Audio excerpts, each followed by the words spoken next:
orang akan melalui itu kalau diberikan harta. Jadi jangan heran.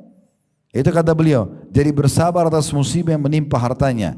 Karena dengan perkara-perkara itu dia akan memperoleh kemuliaan dunia dan akhirat. Dia akan mendapatkan, bisa memenuhi kebutuhannya dan akan dapat balasan besar nanti di akhirat. Ya kan gitu.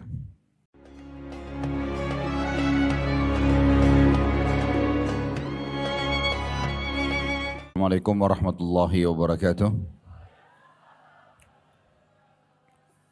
Alhamdulillah, lisan kita selalu memuji Sang Pencipta Allah atas segala nikmat yang dilimpahkan kepada kita. Termasuk Allah masih memberikan kita umur di waktu ini, di hari ini, di mana kita masih punya kesempatan untuk bisa beramal saleh, dan akhirnya kita pun insya Allah bisa menambah catatan amal saleh kita di timbangan amal pada hari kiamat nanti, serta bagi orang yang masih melakukan dosa dan pelanggaran masih punya kesempatan untuk bertaubat kepadanya.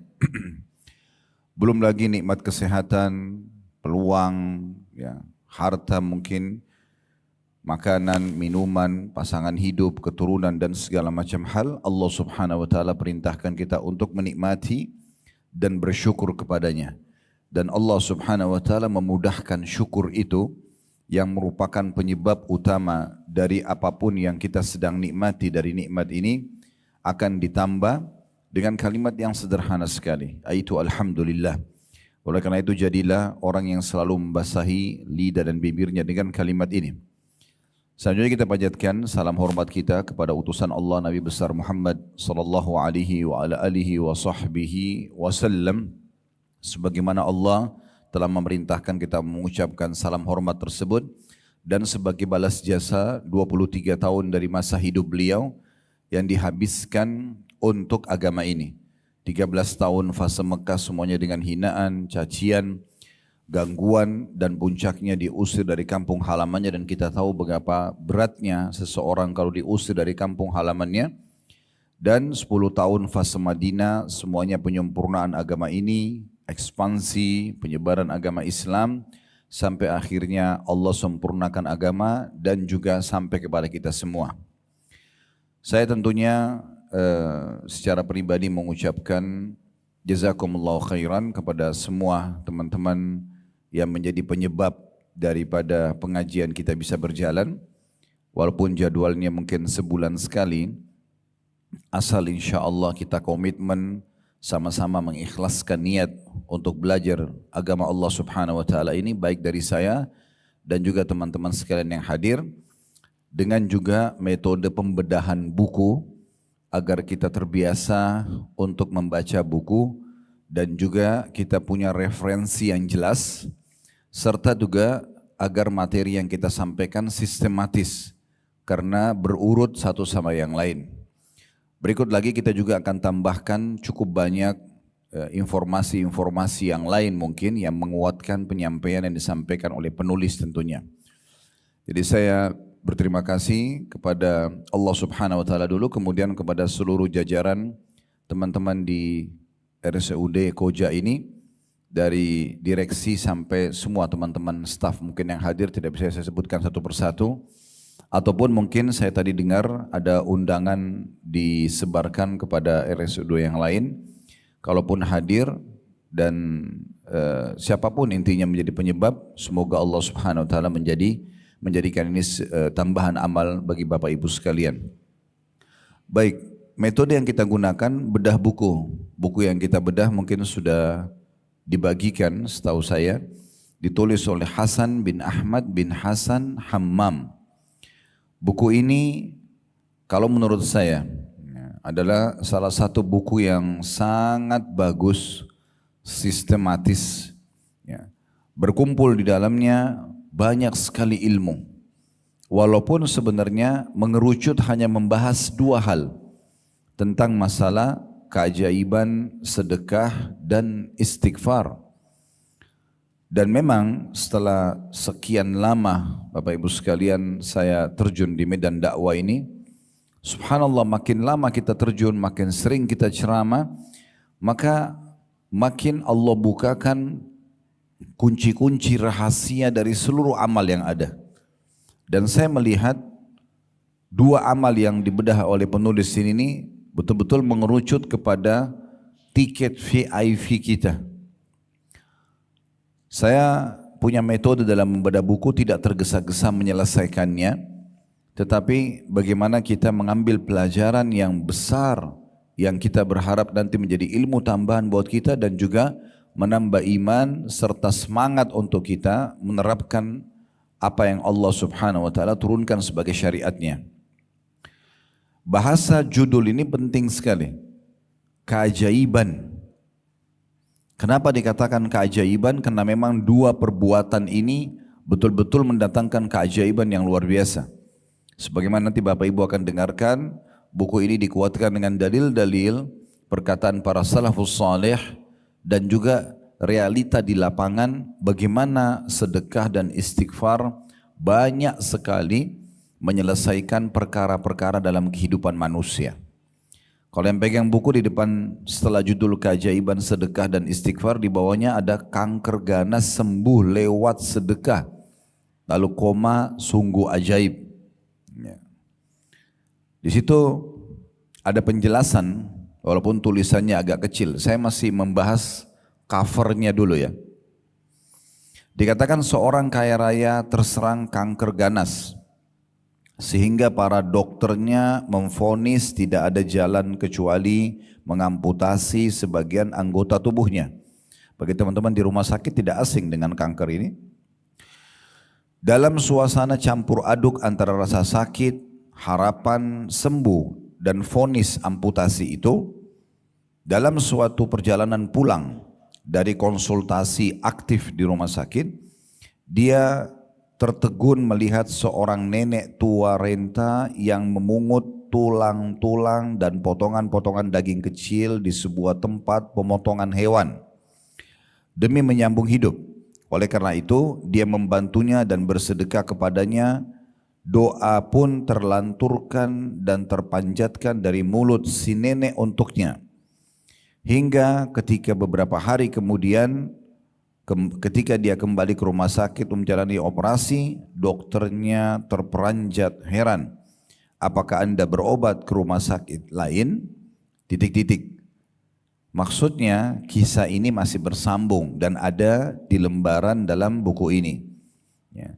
Ini maksudnya supaya salah satu hal yang diangkat oleh penerbit, oleh penulis untuk menjelaskan ini loh pemicu yang bisa Anda nanti dapatkan informasi di dalam.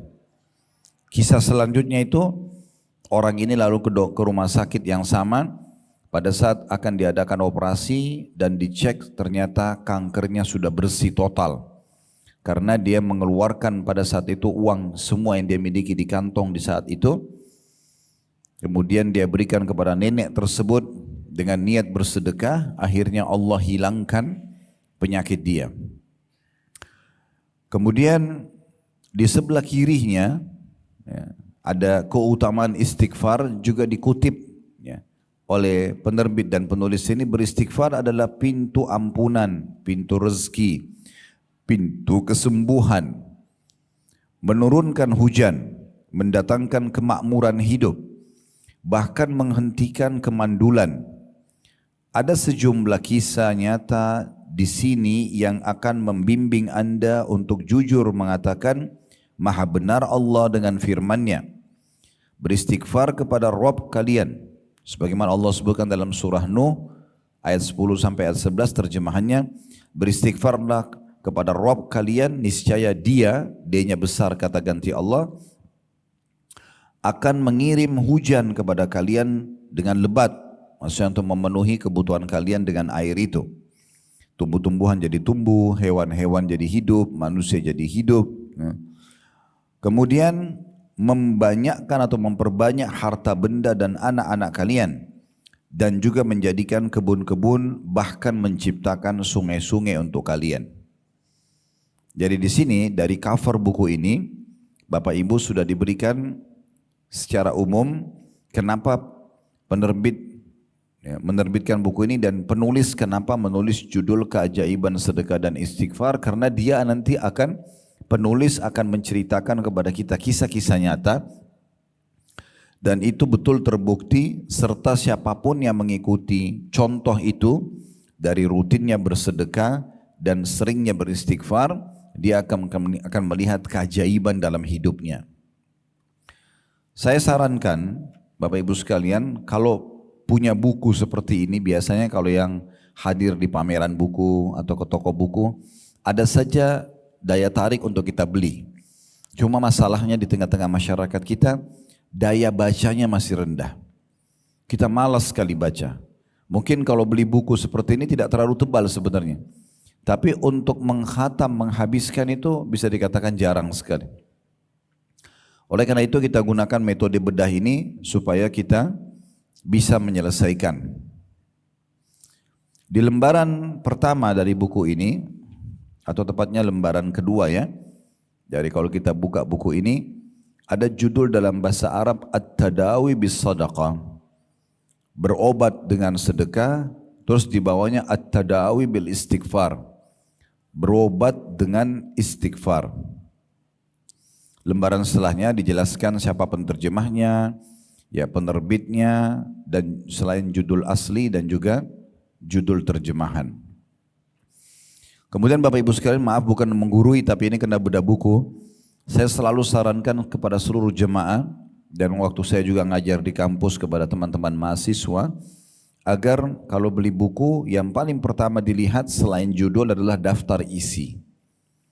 Daftar isi akan menggambarkan kepada kita apa sih sebenarnya isinya buku ini. Ya. Dan ini penting sekali. Walaupun kadang-kadang saya bercanda juga dengan jemaah, kalau beli buku yang paling pertama buka plastiknya dulu. Ya. Karena banyak orang beli buku sudah 5 tahun di raknya di rumah belum dibuka plastiknya. Hanya karena tertarik dengan judulnya ya. Baik, bagi teman-teman yang pegang buku bisa lihat daftar isi, di situ dijelaskan tentang keajaiban sedekah, ada muqaddimah, kemudian ada pengertian sedekah dulu.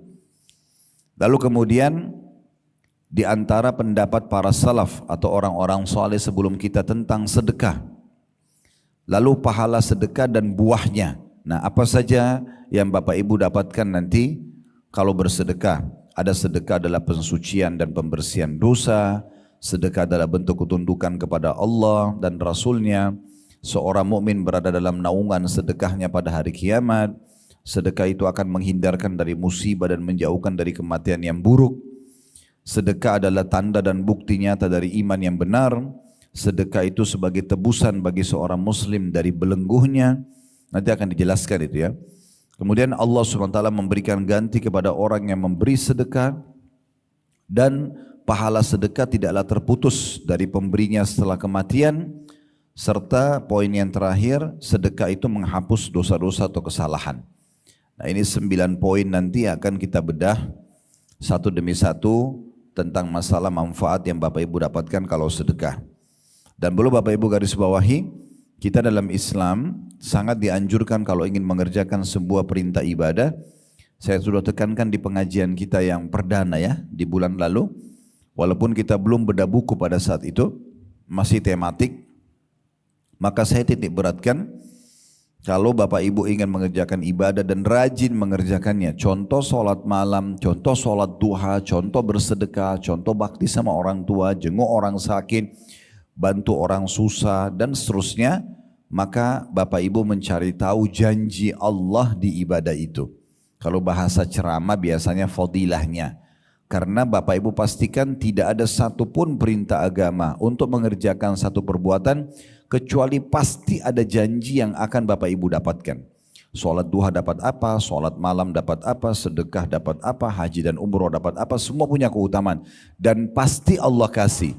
Karena salah satu sifat Allah, innallaha la yukhliful mi'ad. Allah tidak akan pungkiri janjinya.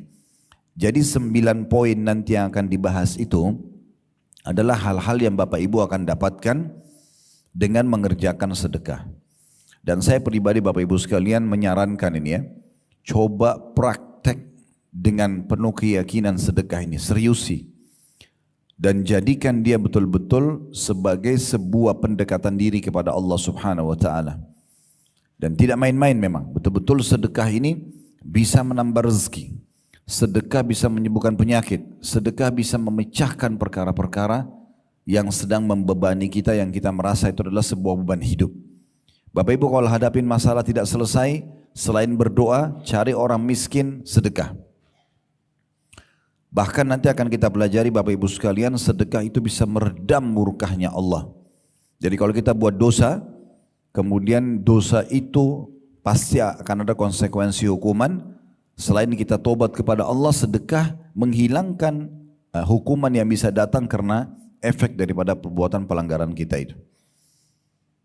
Kemudian juga di situ ada petunjuk Nabi SAW tentang sedekah dan beberapa contoh daripada sedekahnya Nabi SAW, sedekahnya Abu Bakar, sedekahnya Uthman, sedekahnya Abdullah bin Umar, sedekahnya Aisyah Ummul Mukminin, sedekahnya Ummul Mukminin Zainab binti Jahash, sedekahnya Abu Dahdah, sedekahnya Abu Talha atau infaknya. Jadi ini contoh-contoh dari sahabat pada saat mereka bersedekah sehingga kita bisa mencontohi mereka. Dan yang terakhir dibahas dalam keajaiban sedekah adalah berobat dengan sedekah. Nah, ini sangat relevansi sekali dengan teman-teman di rumah sakit ini. Saya sarankan apalagi Anda seorang muslim ya, usahakan Bapak Ibu sekalian pada saat kita bertugas, apakah jadi perawat, apakah dokternya sendiri ya, kalau interaksi dengan pasien, maka kita bisa menitipkan pesan dakwah pada mereka. Jadi bukan hanya sekedar tulis resep, selesai, periksa, selesai. Tapi bagaimana justru kita mendakwahi mereka, mengingatkan kalau yang menciptakan kita Allah, yang menciptakan penyakit ini Allah, dan yang bisa menyembuhkan Allah. Yang pertama kami sarankan Bapak Ibu berdoa kepada Allah, ya, sambil introspeksi diri, muhasabah, beristighfar kepada Allah. Coba dekatkan diri kepada Allah. Kalau ada rezeki, makanan, uang, pakaian, disedekahkan. Niat untuk hilangnya penyakit tersebut, lalu sempurnakan dengan resep ini. Jadi kita dahulukan memperbaiki hubungan dia dengan Allah Subhanahu wa ta'ala. Itu penting. Subhanallah, saya jarang melihat ini terjadi pada orang-orang muslim. Tapi saya pernah berdakwah ke Irian waktu itu beberapa tahun yang lalu ya. Mungkin sudah 12-13 tahun yang lalu. Saya temukan beberapa dokter yang beragama Nasrani pada saat itu ya. Mereka dokter-dokter muda yang dapat ditugaskan di sana sambil mengobati pasien, termasuk orang-orang muslim, sambil selalu ada pesan. Ya, nanti Bapak yang sembuhkan, bahasa mereka.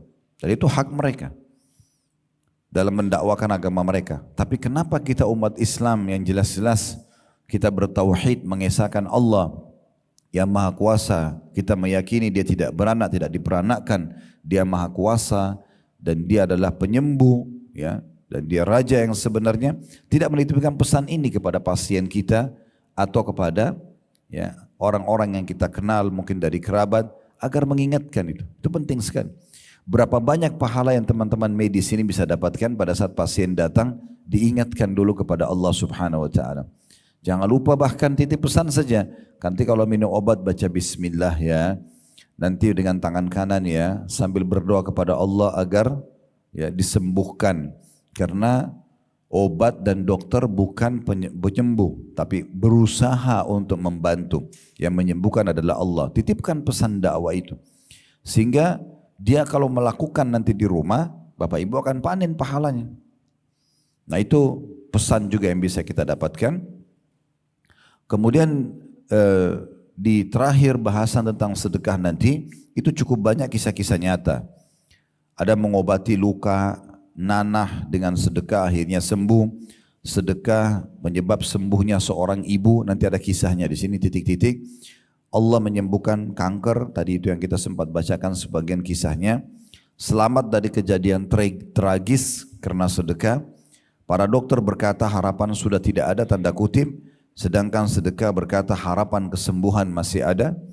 Batu ginjal dan sedekah, sebuah rumah yang tidak pernah dimasuki dokter karena setiap hari mereka penghuni rumah itu baik ayah, ibu, anak, mereka selalu menyisipkan dari uang yang mereka miliki di satu kotak. dengan niat sedekah, di akhir bulan mereka sedekahkan dan dengan itu mereka tidak pernah sakit. Kemudian sedekah dan istighfar adalah obat kemandulan. Nah ini nanti ada kisah nyata yang akan disampaikan. Kemudian bagian yang kedua dari buku, setengahnya kurang lebih keajaiban istighfar, dijelaskan tentang pengertian istighfar, waktu-waktu yang tepat untuk istighfar, contoh istighfarnya para malaikat, istighfarnya para nabi, istighfarnya Nabi Muhammad SAW. Lalu kemudian nanti akan masuk ke poin paling penting masalah manifestasi dan buah istighfar. Apa yang kita dapatkan dari istighfar itu sendiri. Dan terakhir ditutup kabar gembira bagi para wanita. Lalu kisah-kisah istighfar. Hasan Basri dengan jemaahnya yang dia sarankan istighfar, sedekah, istighfar dan keberkahan rezeki, emosi dan amarah istri bisa redah atau pasangan hidup dengan istighfar, dan seterusnya tukang roti dan istighfar, istighfar dan gempa.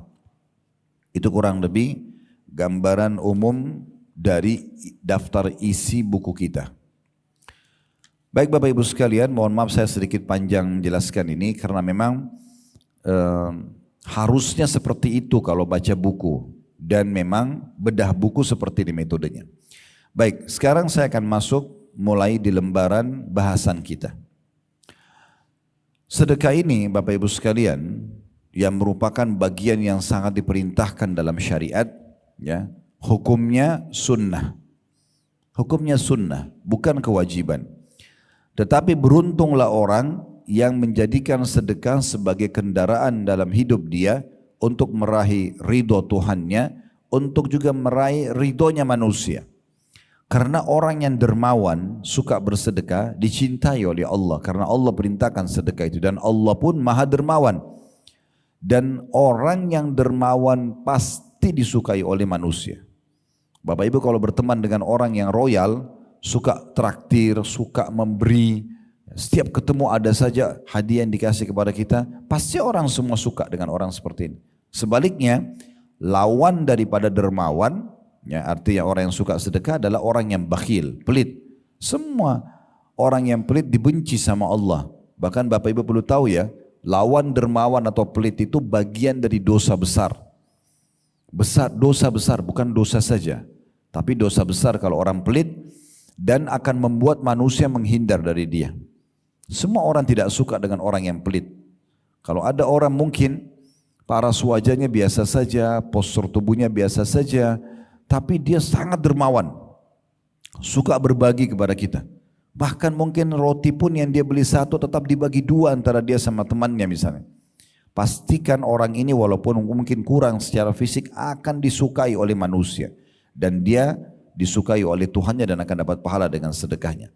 Tapi kalau orang cantik, gagah, bahkan punya jabatan yang tinggi pun, tapi kalau dia pelit, bakhil, maka akan dibenci oleh Allah. Karena dosa besar dan dibenci juga oleh manusia. Ya, ini perlu digarisbawahi. Teman-teman kalau ikuti kajian kami, setiap Rabu malam di blog kami itu ada kajian dosa-dosa besar. Salah satu yang disebutkan oleh penulis-penulis buku dosa besar, kami sudah pernah bedah sampai tuntas kurang lebih 120-an kalau tidak salah dosa besar. Imam Az-Zahabi rahimahullah beliau masukkan salah satu babnya bakhil atau pelit dosa besar. Juga Syekh Muhammad Munajjid dalam buku Al-Kabair beliau juga menyebutkan masalah itu. Syekh Muhammad bin Abdul Wahhab yang sedang kami lanjutkan bedahnya sekarang, buku ketiga yang berlanjut sudah 176 kalau tidak salah dosa besar, juga menyebutkan pelit bagian daripada dosa besar. Karena pernah ada seseorang tokoh masyarakat di masa Nabi SAW itu diangkat menjadi kepala suku. Orangnya tampan, bersih, badannya kekar, berwibawa. Kalau dia pakai baju itu kelihatan rapi dan punya kedudukan. Diangkat oleh masyarakatnya atau sukunya menjadi kepala suku. Waktu kepala suku yang sebelumnya meninggal. Lalu ada beberapa anggota kepala suku itu datang kepada Nabi SAW. Nabi tanya, karena kepala suku mereka meninggal, siapa kepala suku kalian sekarang? Disebutlah Fulan bin Fulan, namanya orang yang tadi tampan, bersih, berwibawa, badannya kekar, pakaiannya rapi, bahkan dia kaya raya. Lalu kata Nabi SAW yang ditanya, bagaimana kepribadiannya? Mereka mengatakan, dia tampan ya Rasulullah, dia rapi, dia bersih, dia wangi, dia kaya, dia berwibawa, hanya saja pelit. Gak suka memberi, perhitungan. Maka Nabi SAW mengatakan, semua kebaikan tadi, kelebihan fisik, kedudukan, kekayaan, itu Nabi gak bahas. Itu semua hilang hanya karena perkataan anggota sukunya, tapi sayangnya dia pelit. Kata Nabi SAW, penyakit jiwa apa yang lebih berat daripada pelit itu sendiri? Bapak Ibu sudah tahu belum? Pernah di zaman Nabi Muhammad SAW ada seorang bapak ikut sholat bersama Nabi SAW. Namun subhanallah penampilannya, bajunya lusuh, rambutnya kusut, penampilannya kelihatan tidak terawas dan tidak terurus, seperti orang yang susah. Dan ini biasanya terjadi pada orang yang tidak punya harta. Dia tidak ada uang untuk beli baju, tidak ada uang untuk merawat rambutnya, tidak ada uang untuk menyehatkan tubuhnya, misal. Maka Nabi SAW selepas sholat datang kepada orang tersebut. Pertanyaan pertama Nabi begini, kau punya harta enggak? Orang itu mengatakan, ada ya Rasulullah. Nabi tanya, apa harta kamu? Dia bilang, saya punya kuda, saya punya unta, saya punya domba. Di masa itu, ini berarti orang kaya. Apa kata Nabi SAW? Kalau begitu, mana kamu dari bekas nikmat Allah pada dirimu? Allah enggak suruh kau pakai baju begini, enggak suruh rambutmu berantakan begini. Allah mau kau perlihatkan nikmat Allah pada dirimu. Pakai baju yang layak, sisir rambut yang rapi, ya. Tubuh yang segar, penampilan yang bagus. Jangan biarkan citra nama baik kita rusak. Orang lain menilai karena kita tidak bisa merawat diri kita. Kenapa teman-teman sekalian Allah berikan kita rasa gerah. Dan di saat kita lagi gerah gak nyaman. Kenapa Allah berikan kita perasaan kalau mandi segar.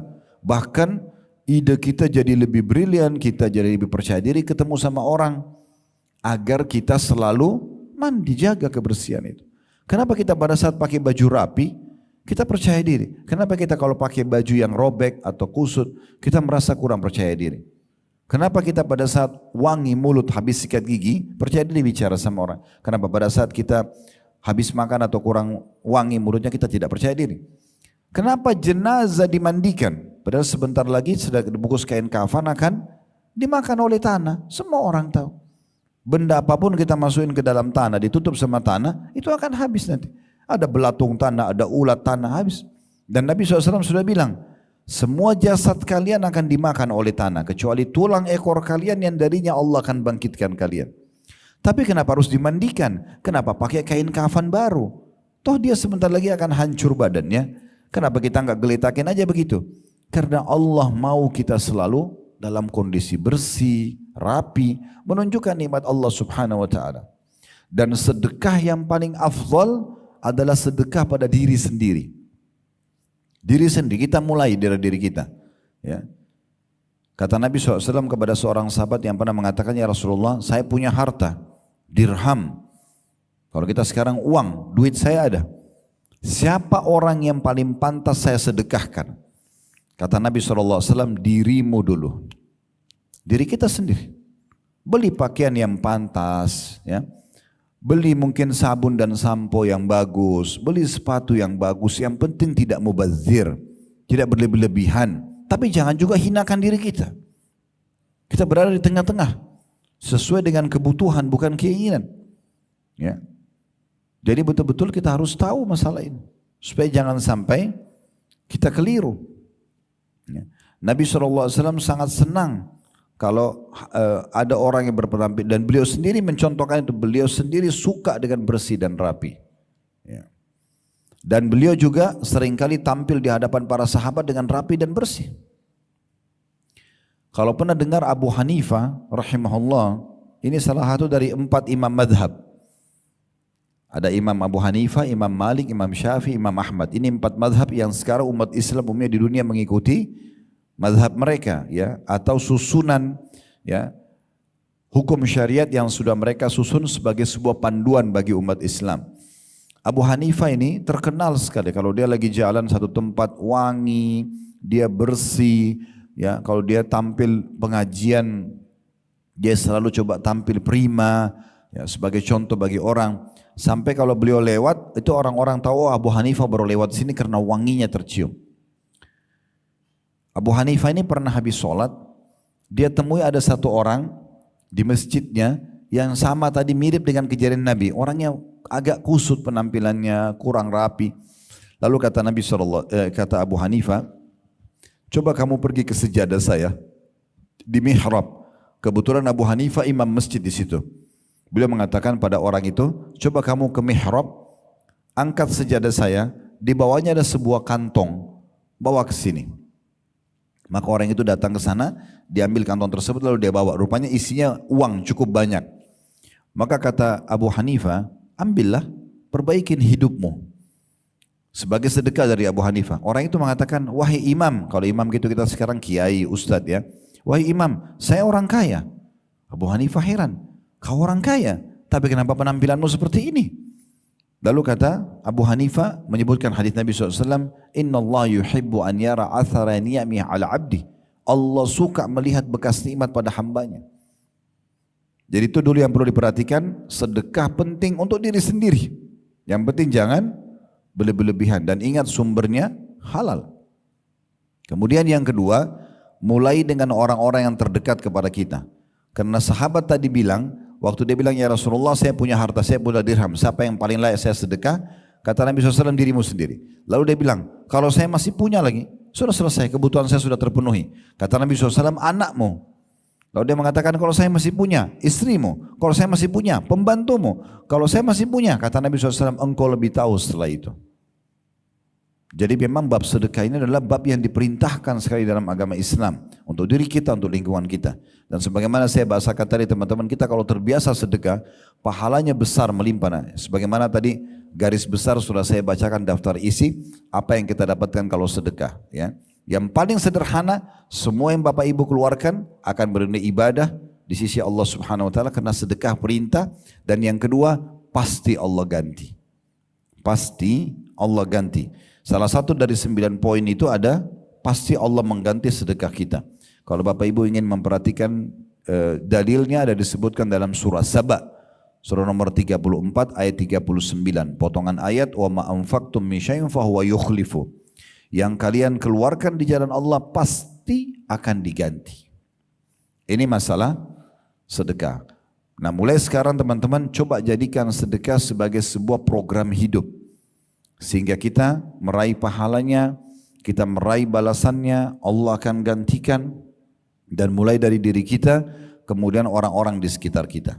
Ingat, orang yang dermawan dicintai Allah, sebaliknya. Lawan dermawan orang yang pelit dibenci oleh Allah, bahkan bagian daripada dosa besar. Baik, kita akan mulai teman-teman di halaman 5, ya, itu ada pengertian sedekah. Apa sebenarnya sedekah itu? Sedekah menurut bahasa atau etimologi kata penulis adalah sebuah kata benda yang dipakai untuk suatu hal yang disedekahkan atau dikeluarkan. Kata tersebut diambil dari unsur huruf shad, dal dan qaf, sadaqah, ya. Dan dari unsur as-sidq atau jujur. Diambilnya kata sedekah karena sedekah itu menunjukkan pada kebenaran atau kejujuran penghambaan kepada Allah. Jadi orang yang sedekah itu mau memberi di jalan Allah itu karena dia jujur dalam memberikan pemberiannya kepada Allah. Selama itu dia jujur, dia mau raih pahalanya, maka itu namanya sedekah. Kalau dia keluarkan riya, tidak dianggap seperti sebuah sedekah. Al-Jurjani, ini salah satu ulama berkata, sedekah adalah sebuah pemberian yang diharapkan ganjarannya dari Allah Subhanahu wa Ta'ala. Artinya kalau orang sedekah hanya untuk dipuji oleh manusia atau tidak berharap dibalas oleh Allah, berarti bukan sedekah. Jadi yang sedang kita bahas pengerucutan makna atau definisi dulu supaya jelas. Jadi semua yang Bapak Ibu keluarkan di jalan Allah atau karena Allah, dan salah satu indikasinya karena dia ingin mengejar pahala dari Allah dan tidak berharap unsur timbal balik.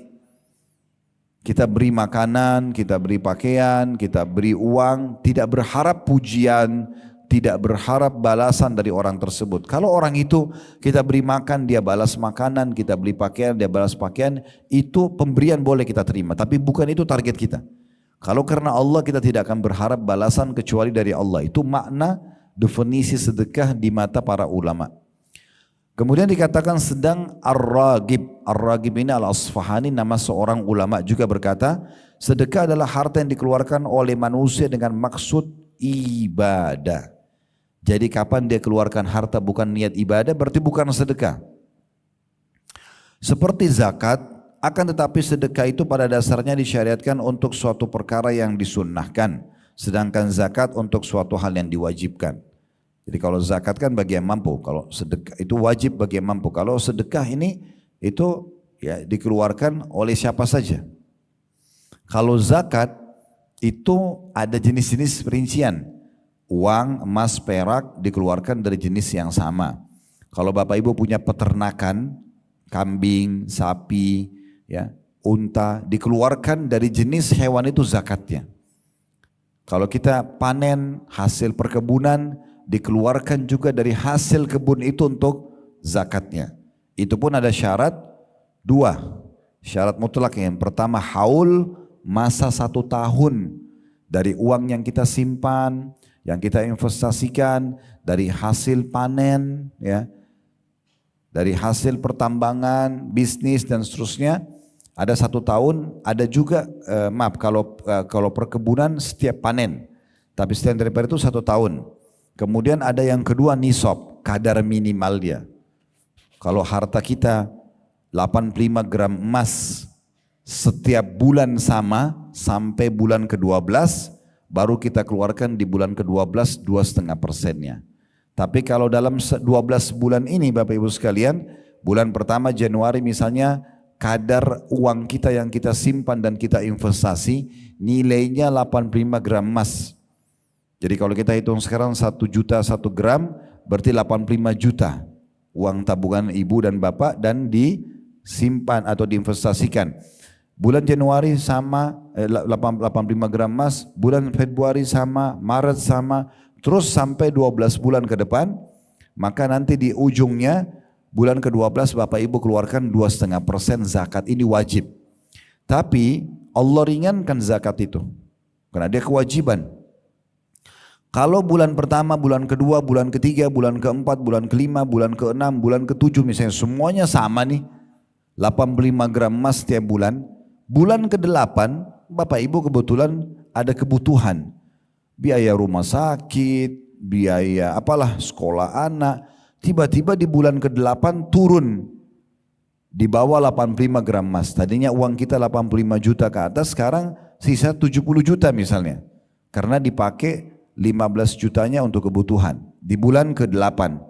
Nah di saat itu haulnya Bapak Ibu yang 7 bulan ke belakang batal.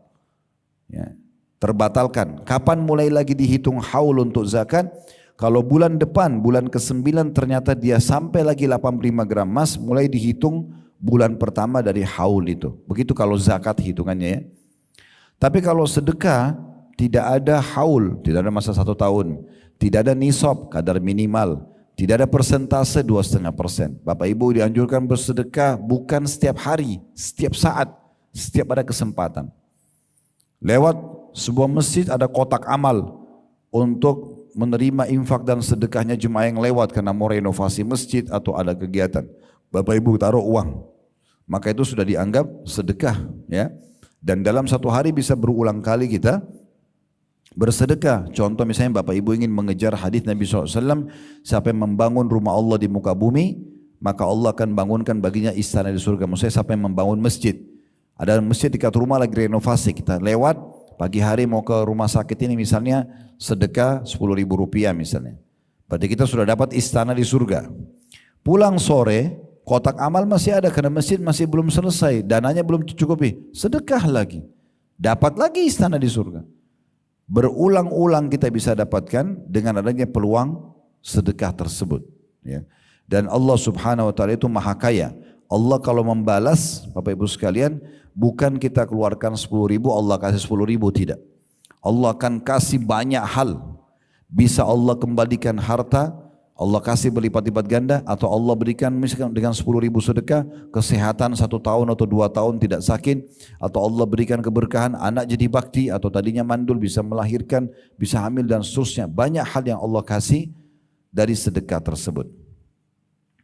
An-Nawawi, ini nama ulama juga, berkata, disebut sebagai sedekah adalah karena ia merupakan sebuah bukti atas kepercayaan pelakunya. Ya, maksudnya percaya kalau ini adalah perintah Allah dan percaya akan ada balasannya. Kebenaran atau dalam kurung sidq, keimanannya baik lahir maupun batin, maka sedekah itu adalah keyakinan dan kebenaran imannya. Ini tentang definisi sedekah. Sekarang kita dengarkan Bapak Ibu sekalian, di halaman selanjutnya yang ke-6, ini penting sekali tentang di antara pendapat para salaf tentang sedekah. Bagaimana orang-orang soleh sebelum kita, salaf maksudnya orang terdahulu sebelum kita, dari kalangan sahabat, dari tabi'in, tabi'in, orang-orang sebelum kita, bagaimana mereka memandang sedekah. Tolong sedikit fokus supaya kita lebih ambil manfaat. Bagaimana mereka memandang sedekah itu, sehingga mereka bisa konsisten selalu bersedekah. Ada persepsi kita nanti yang kita coba perbaikin di Indonesia yang keliru, ya. Maksudnya bukan Indonesia, umumnya umat Islam lah. Kita akan mulai statement pertama diangkat oleh penulis, perkataan Umar radhiyallahu anhu. Beliau mengatakan sesungguhnya amal-amal, maksudnya amal soleh itu saling berbangga-bangga diri. Sholat, haji, ya, bakti sama orang tua, semua saling berbangga diri. Lalu sedekah berkata kepada semua amal soleh yang lain, saya adalah yang paling baik di antara kalian. Berarti menandakan dari statement Umar radhiyallahu anhu ini, sedekah itu kedudukannya bila dibandingkan dengan amal-amal soleh yang lain ini sangat tinggi. Karena dia menunjukkan bukti keimanan seseorang hamba kalau Tuhannya memerintahkan dan akan memberikan balasan. Kemudian statement yang kedua, Abdul Aziz bin Umair rahimahullah berkata, solat itu akan menyampaikan dirimu setengah perjalanan, puasa menyampaikan dirimu kepada pintu sang raja. Solat setengah perjalanan, puasa akan membawa kamu ke pintu istana sang raja, maksudnya Allah subhanahu wa ta'ala. Sedangkan sedekah akan menyampaikan dirimu ke hadapan raja tersebut. Jadi luar biasa. Kalau dalam statement ini berarti menandakan sedekah itu seperti puncak daripada ibadah itu semuanya. Jadi kalau mau tahu orang itu betul-betul tulus dalam sholatnya, tulus dalam puasanya, dia sedekah nggak sih? Karena sedekah itu pembuktian terhadap keimanan. Ibnu Abi Al-Ja'ad, ini nama seorang juga, seorang salaf, orang soleh, berkata, sesungguhnya sedekah itu benar-benar menghilangkan 70 pintu keburukan. Jadi satu kali sedekah itu sudah cukup Allah hilangkan dari kita 70 pintu keburukan yang bisa menimpa kita. Kemudian Yahya bin Mu'adz rahimahullah berkata, tidaklah saya mengetahui suatu biji yang bisa mengimbangi gunung di dunia ini kecuali sedekah. Maksudnya sedikit dikeluarin, sedekah sepotong roti, sedekah sesendok nasi misalnya, 1.000 rupiah, itu udah cukup nilainya bergunung-gunung nanti pada hari kiamat. Asy-Sya'bi, ini sama juga salah satu ulama berkata, barang siapa, nah ini metodenya ya, bagaimana, tadi itu kan semua tentang kedudukan sedekah, mulai dari perkataan Asy-Sya'bi, setelahnya ada Al-Laits, ada Al-Fudail bin Iyad, ini cara kita memandang sedekah. Yang tadi saya bilang teman-teman, harus kita ubah persepsi kita. Kalau kita selalu punya persepsi, orang minta nih, lagi di jalan, Anda naik mobil atau naik motor, ada orang ulurin tangan. Lalu kita punya persepsi, oh dia butuh dengan saya. Makanya kita dengan cueknya menolak dia. Karena kita anggap dia butuh. Atau kita memberikan uang tanpa melihat wajahnya pun. Mungkin ada orang naik mobil, begitu orang minta bantuan, kaca mobil turunkan sedikit, dia mungkin cuma jepit uang 500 rupiah atau 1.000 rupiah dikeluarkan. Ya, seakan-akan menghinakan si penerima itu. Ingat, ini persepsi salah. Lalu bagaimana persepsi yang benar tentang sedekah? Balik, yang butuh dengan sedekah tersebut adalah saya. bukan orang miskin itu. Jadi kalau ada orang miskin yang minta, kita harus tanamkan dalam diri kita, saya yang sedang butuh. Karena kalau dia tidak datang orang ini, saya mau sedekah kemana? Dia menerima uang yang kita kasih 1 juta rupiah, 500 ribu, 100 ribu, 10 ribu, 5 ribu misalnya, 1.000 rupiah pun kita kasih ke dia, nilai itu dipakai sama dia, beli air mineral, beli roti, beli kebutuhan dia, bayar utangnya misalnya, dia pakai, habislah. Tapi kita, dalam teori agama kita, agama Islam, nilai ini sedang dibawa ke timbangan amal kita nanti. Bahkan bukan cuma seperti itu, dilipat gandakan. Nah perhatikan statement yang menarik dari Asy-Sya'bi rahimahullah. Ya. Beliau mengatakan barang siapa yang tidak memperlihatkan bahwa dirinya lebih butuh kepada ganjaran sedekah. Siapa yang mau sedekah tapi dia tidak perlihatkan kalau sebenarnya dengan sedekah ini dia lebih butuh untuk sedekah agar dapat ganjaran dari Allah daripada seorang fakir yang butuh kepada sedekah itu, maka dia telah membatalkan sedekahnya dan telah memukul wajahnya sendiri dengannya. Apa maksudnya? Kalau anggap remeh penerima sedekah itu, menganggap dia yang butuh, bisa batal sedekah kita. Karena seakan-akan kita enggak tulus kepada Allah Subhanahu wa taala. Tidak usah lihat siapa yang minta, tapi pada saat ada yang minta, salah satu ciri yang ciri Nabi Muhammad SAW dan beliau jadikan sebagai contoh buat umatnya, beliau tidak pernah menolak siapapun yang minta. Tidak pernah menolak. Beliau berikan semampunya. Sehingga tertanam dalam hatinya sifat kedermawanan. Dengan penuh keyakinan bahwasanya Allah melihat. Dan apa yang saya sedekahkan bukti keimanan saya. Dan pasti Allah ganti. Baik, kita dengarkan sekarang statement yang lain. Yang mengajarkan kita tentang apa tadi yang saya bahasakan. Metode atau pemahaman yang harus kita tanamkan dalam bersedekah. Al-Laits ibn Sa'ad rahimahullah pernah berkata begini, barang siapa yang telah mengambil dariku suatu sedekah atau hadiah, kalau aku siapkan uang untuk sedekah atau hadiah, lalu dia terima, ada orang yang menerima itu, maka hak dirinya atas diriku adalah lebih besar daripada hak diriku atas dirinya. Dia lebih berhak untuk aku hormati, ya, untuk aku terima kasih pada dia, orang miskin itu. Kenapa? Karena dia, orang miskin atau orang yang minta yang sudah kita berikan sedekah, telah menerima apa yang telah aku korbankan kepada Allah. Perhatikan baik-baik. Kalau persepsi ini kita tanamkan teman-teman, kita malah yang keluar cari mana itu orang miskin. Kita enggak nunggu orang minta. Tapi kalau tidak begitu persepsi seperti ini, maka yang terjadi orang datang pun Allah gerakkan orang itu datang untuk minta, kita masih nolak. Kita anggap dia yang butuh, padahal sebenarnya kita yang butuh. Persepsi ini penting sekali. Jadi sekali lagi kalau kita tanamkan dalam diri kita, kita yang butuh, maka kita akan cari kantong-kantong sedekah itu. Saya perkuat dengan sedikit, kita tinggalkan dulu buku kita. Abdullah bin Umar, Abdullah bin Abbas radhiyallahu anhum ajma'in, beliau di depan rumahnya setiap hari kalau beliau mau keluar pagi ada orang-orang miskin lagi minta. Maka beliau kasih semuanya. Satu waktu pernah beliau keluar tidak ada orang-orang miskin itu. Enggak ada. Maka dia keluar dan mencari di mana orang miskin itu. Dicari sama dia untuk diberikan sedekah. Ingat, pahala sedekah pun bertingkat-tingkat Bapak Ibu sekalian. Kalau seandainya ada orang begini, dia didatangi orang fakir, minta dikasih sama dia. Itu level sedekah. Ada nggak yang lebih tinggi? Ada. Apa itu? Bapak Ibu yang keluar cari orang miskin itu. Memang kita keluar bawa uang ingin sedekah, itu puncak daripada pahala sedekah. Kalau Bapak Ibu hanya tunggu orang yang datang minta kepada kita, kalau Anda tinggal di satu komplek yang mewah misalnya, ada security-nya, kita keluar dari rumah komplek langsung masuk pintu tol, lalu ke tempat kerja. Kapan ketemu orang miskinnya? Sehingga kita harusnya mencari kantong-kantong itu. Kita harus tanamkan kalau kita sangat butuh dengan sedekah itu.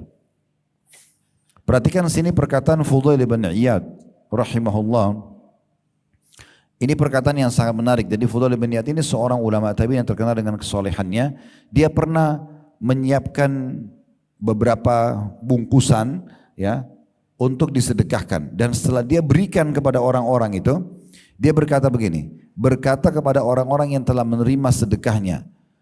Ya, orang sudah terima lalu pergi. Dia bilang sama orang-orang di sekitarnya, mereka orang-orang yang menerima sedekah saya itu membawa perbekalan kita menuju akhirat tanpa upah sedikit pun, hingga mereka meletakkannya di atas timbangan di hadapan Allah hari kiamat. Coba renungin yang saya katakan ya. Kita kalau kasih orang itu 1 juta rupiah, 100.000 rupiah misalnya. Kemudian dipakai untuk kebutuhan dia tadi saya bilang. Habislah. Bagi dia sudah habis. Dia beli makanan, dia beli pakaian habis. Tapi bagi kita tidak. Nilainya itu dibawa oleh orang ini. Dia penyebabnya ketimbangan amal kita hari kiamat. Dengan itu kita bisa dapat. Ini persepsi harus ditanam benar-benar ini.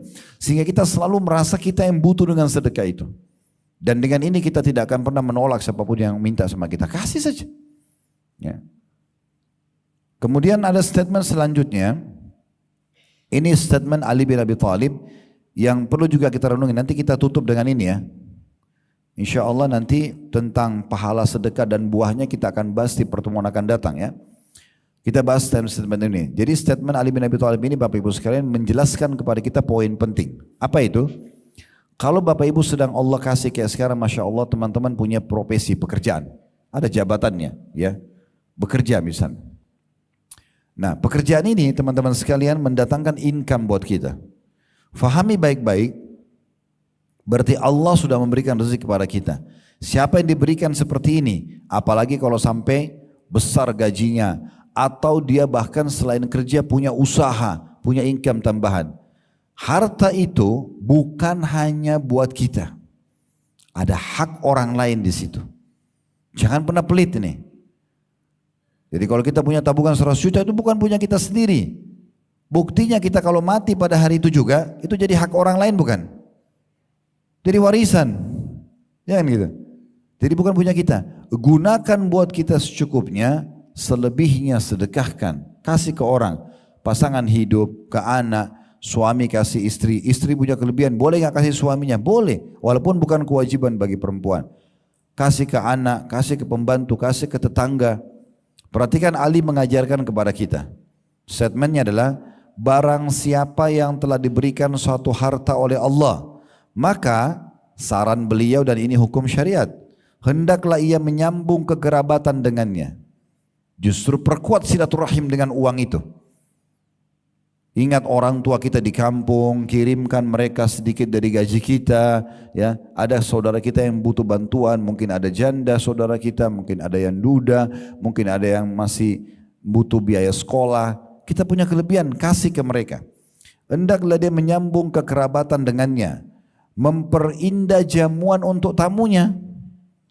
Jadi begitu dia punya kelebihan harta, jamuan kita lebih baik lagi.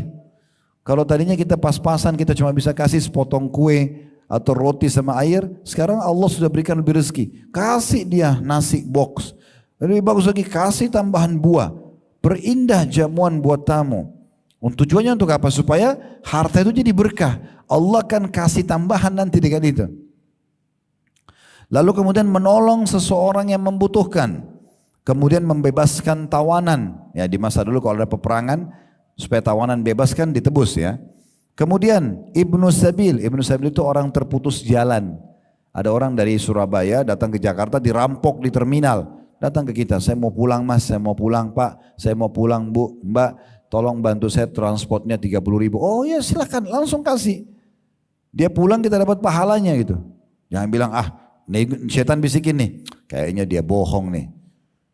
Kita terima lagi bisikan itu. Iya kayaknya bohong. Negosiasi sama syaitan. Tugas kita kalau ada kesempatan untuk sedekah, eksekusi. Bukan negosiasi. Langsung selesai. Enggak usah pikirkan orang itu jujur atau tidak. Innamal a'malu bin niat. Semua sesuai dengan niatnya. Bapak ibu kalau sedekah, dapat pahalanya. Kalau si penerima itu bohong, dia pakai kaki palsu lah, dia pakai tangan palsu, dia bohong. Dia sesuai dengan niatnya, nggak usah khawatir. Saya pernah jelaskan di pertemuan perdana kita dulu, kalau di ruangan ini ada orang bawa proposal masjid. Ini Bapak Ibu sekarang ada proposal masjid, kita mau pakai, mau bangun. Nyumbang 100 juta, kita nyumbang semuanya rame-rame, keroyokin. 2 hari, 3 hari kemudian, sebulan kemudian kita dengar ternyata itu penipu. Dia bawa lari uang itu. Rugikah kita? Demi Allah tidak. Innamal a'malu binniat. Niat kita sedekah bangun masjid sudah dapat pahala di sisi Allah. Kita dapat istana di surga walaupun masjidnya belum dibangun. Dia kena menipu akan dihukum sama Allah, enggak usah khawatir, Allah itu maha adil.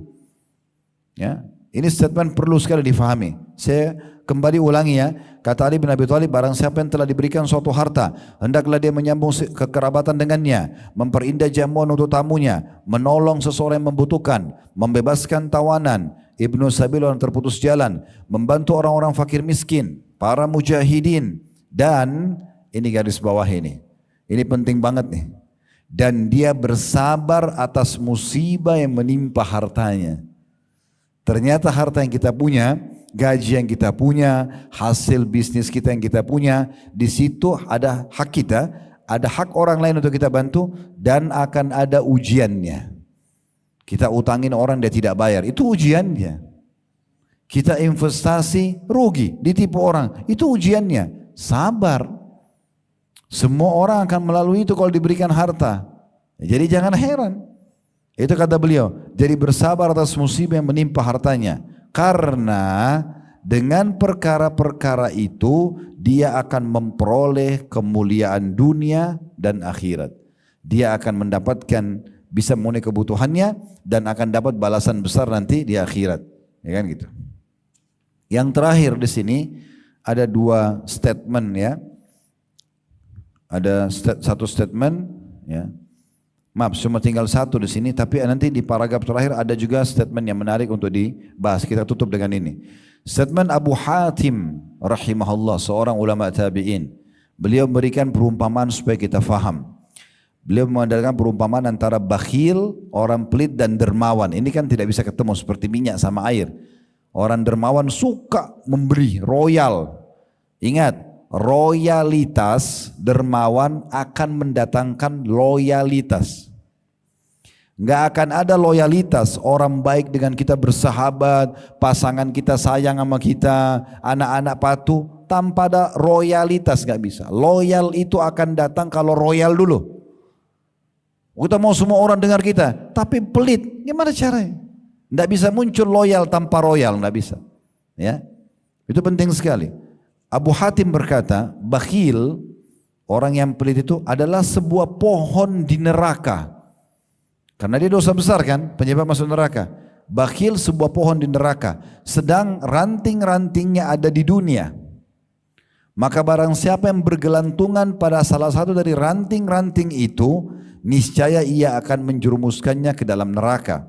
Sebagaimana kedermawanan itu adalah sebuah pohon di surga, di mana ranting-rantingnya berada di dunia. Dermawan, pohon di surga, rantingnya di dunia juga.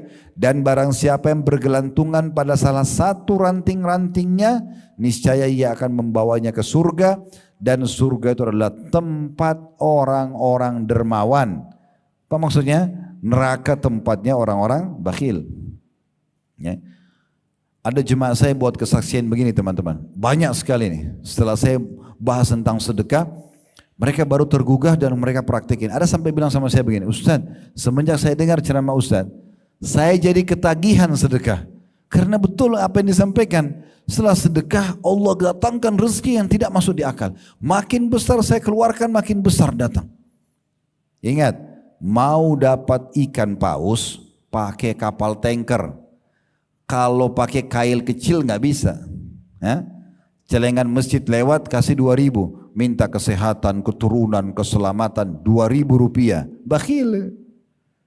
Kasih sesuai dengan kadar permintaannya. Gitu kan? Makin besar kita keluarkan, maka makin besar responnya dari Allah subhanahu wa ta'ala. Makanya pernah Nabi SAW berkata kepada Asma binti Abi Bakar radhiyallahu anhuma. Ya, jadi Asma pada saat mau mengatur sedekahnya dia mau keluarkan, Nabi ingatkan, la tuki fayukallahu fayukillahu alaiki atau fayukallahu alaiki. Jangan kau perhitungan, keluarkan.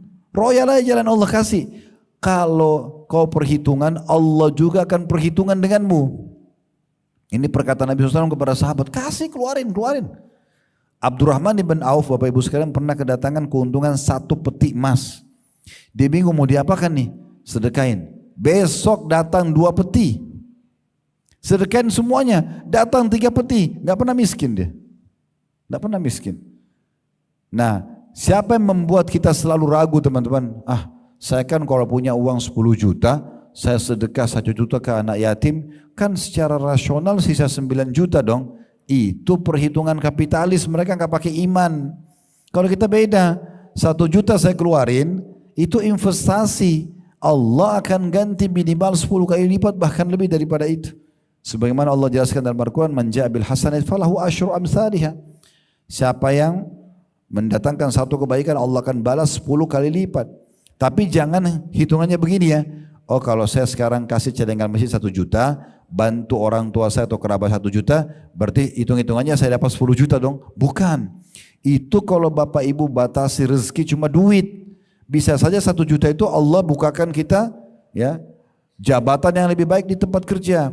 Mungkin keselamatan dan kesehatan 10 tahun. Mungkin juga datang uang. Ya. Jadi nggak boleh kita patokan, oh kalau gitu saya harus datang juga 10 juta. Bukan. Bukan begitu, itu kalau sama manusia. Saya investasi sama kamu 10 juta, saya harus dapat 1 juta lah. Apalagi itu bab riba, nggak bisa. Tapi rezeki itu sangat luas. Baik, sebagai penutup di sini, apabila salah seorang, kata penulis, dari orang-orang soleh didatangi oleh seorang fakir, seraya meminta sedekah kepadanya, ini orang-orang dulu yang sudah faham ini, setiap ada orang miskin datang, bukan cemberut, bukan langsung su'dzon, sangka buruk. Apa yang terjadi? Maka mereka akan mengatakan pada orang-orang miskin itu, selamat datang wahai orang yang hadir untuk membawakan perbekalan kami kepada Rabb kami. Jadi lihat orang miskin senyum gembira, syukur kamu ada, nih ambil, bawa ke sana ketimbangan amal saya, gitu. Kalau kita kan digodain syaitan untuk dibisikin sama syaitan, takut, rugi, benar gak orang ini, itu syaitan semua. Membuat kita khawatir. Janji Allah benar, janji syaitan itu palsu. Ya. Dan yang dimaksud, kata penulis dalam penutupannya, dengan perbekalan itu adalah berupa kebaikan dan amal-amal yang mendekatkan diri kepada keridhaan Allah Subhanahu wa taala. Jadi begitulah kaum salafus saleh, mereka kalau ya bersedekah, memberikan dan memahami sesuai dengan syariat Allah, kalau sedekah dia yang butuh, bukan orang miskin yang butuh. Dan dia yakin makin besar dia berikan ke jalan Allah, makin besar juga Allah SWT berikan kepada dia. Ya, jadi seperti itu gambarannya, Allahu a'lam. Semoga bermanfaat. Subhanakallahumma bihamdika asyhadu an la ilaha illa anta astaghfiruka wa atubu ilaik. Wassalamualaikum warahmatullahi wabarakatuh.